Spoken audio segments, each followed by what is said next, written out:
A lot of people label this movie neo-noir. Absolutely, this is not a noir movie or neo-noir. This is pure 100% pulp books. Yeah, I think this is neo-noir in the same way that Suspiria is Giallo, which, like, they take some of the visual flair, but it's not that in terms of the story. No, and I'll get to a little bit of why I think so, and why it's mislabeled, but also, this might be one of the surprise movies, enjoyable experiences I've had in a long time. So let's talk about it. Yeah, Love Lies Bleeding.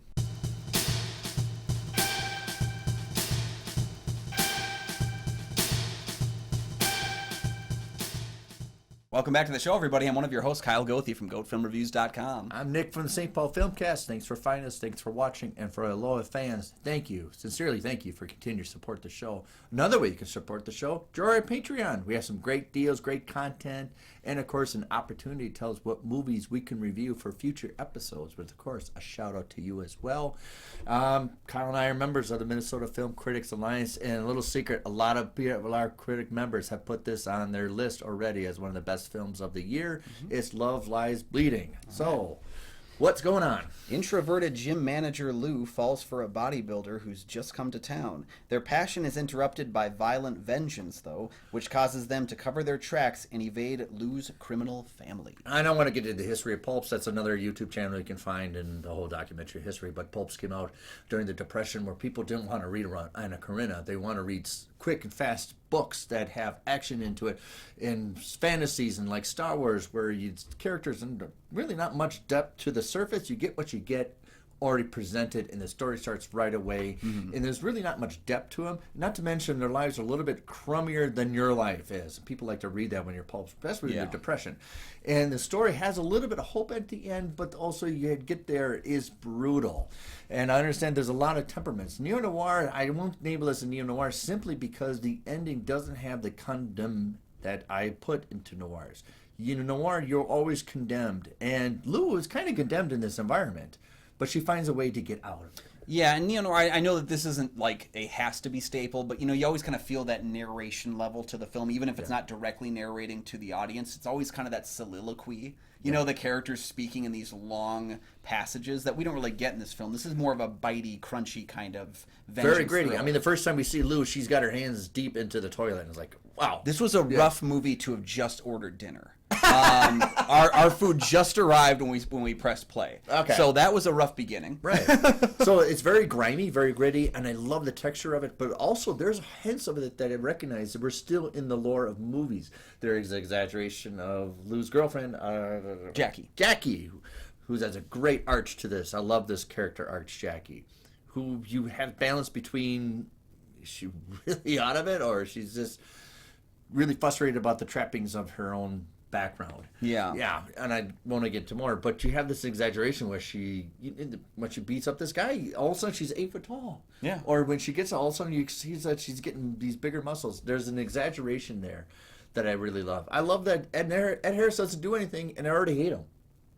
Yeah, he wore those hair extensions apparently as a joke on the first day of set, and then director Rose Glass was like, that works. Right, yeah. It's really cool to see Ed Harris, though, because we haven't seen him a lot in movies since, he was in the movie with George Clooney and Sandra Bullock, Gravity. He was a voice character in that, and then we saw him in The Lost Daughter, but I don't know if I've seen him in anything really in the past 10 years outside of that. No, it was in, we haven't talked about it, but Downtown Owl just came out on just streaming services, and he's in that as well.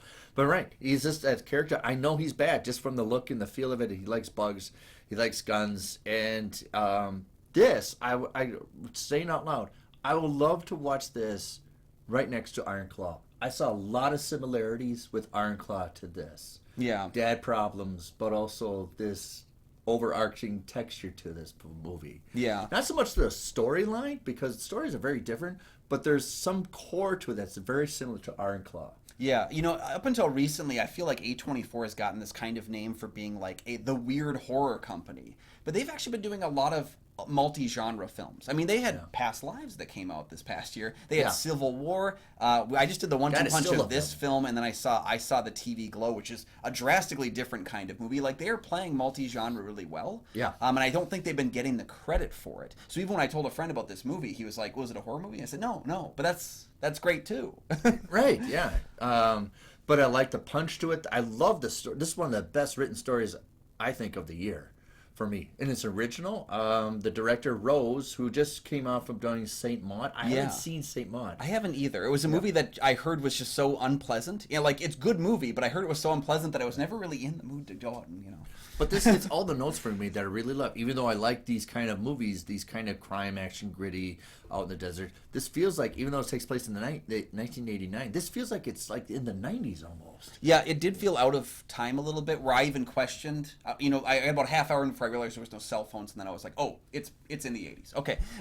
It kind of stood apart from that. What I really enjoyed about the film is that it is that pretty standard story, but again, proving that point, it's not the story you tell, but how you tell it. It's the characters you infuse it with. It's the visuals. It's every single time someone lifts a weight and you hear the stretching of the muscles, and it gave me that chill down my spine. It's the way you tell the story that I think is why this one works. And this is the first movie, and I've been critical of Kristen Stewart's career. This one is like, she's got it. This is fantastic. I really liked her. I felt fully turned around on her when Spencer came out. Okay. But I feel like, again, this is an alternative. I haven't seen the Private to that. Shopper yet. Yeah, so I think much like Robert Pattinson, she has been turning in post-Twilight a pretty impressive turnaround in the career. Because I'll be honest with you, I agree. Outside of Panic Room, once she was done with Twilight, I was like, I don't have any interest in seeing her work right now.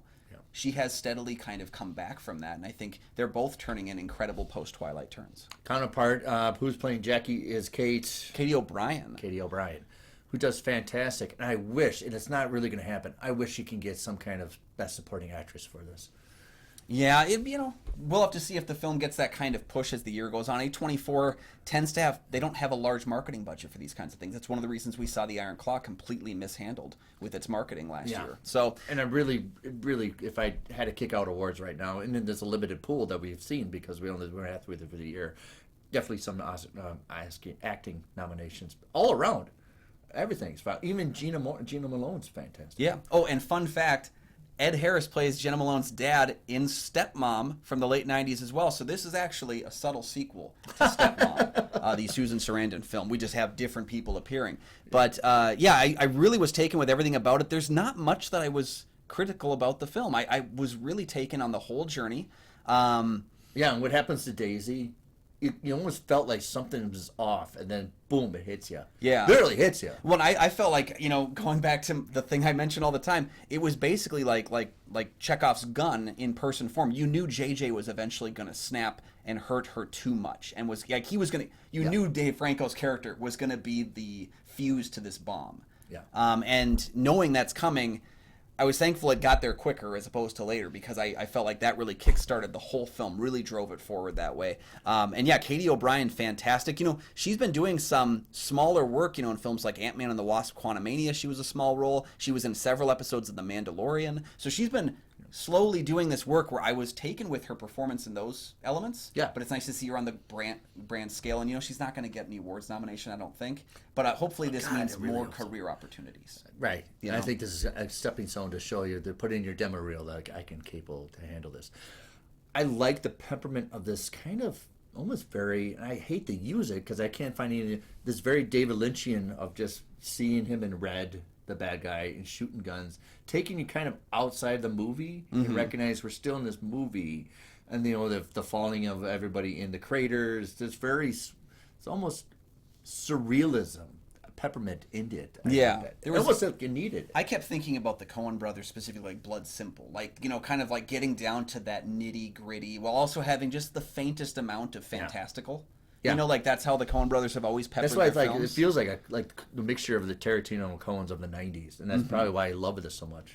Yeah, but there's just in every way it's shot too. There's a unique signature to it, even though we see the inspirations from it. It's not just going to completely lift. Well, yeah, and we definitely, and we see the importance too, I think, of female gaze, in its director, because I think, I think even subconsciously, a man directing this movie creates a very different movie.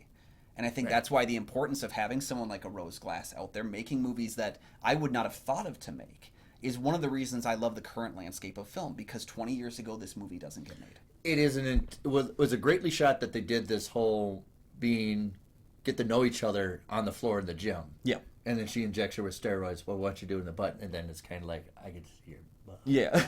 And it's kind of half joke, but it's also plays on how they kind of get attached to each other. Yeah. And it's kind I of mean, once you put steroids in somebody, you're pretty much, like that's like adopting a pet together. That's big. Yeah. So But everything seemed so authentic. It seemed everything on the cuts. I loved all the performances over it, and I love it. It's pure 100% pulp, and I enjoy it. Yep. Dark Horse hated character of the film though has to be Anna Baryshnikov as Daisy, the drug user who gets in there and just completely throws a wrench in everything. It's wonderful that her character, every step she does wrong.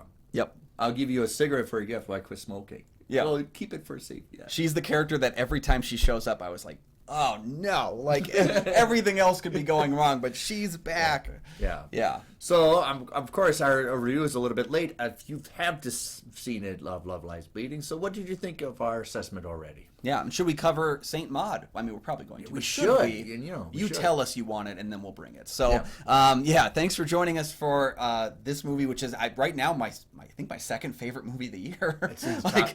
I was surprised. I can't wait to watch it again. I'm really happy I bought it. You bought it? Oh yeah, I was I just But let us know your thoughts on the film down below. We were so happy to join in with this movie. It surprised the hell out of both of us. Share your thoughts, and you can find my film reviews over at goatfilmreviews.com.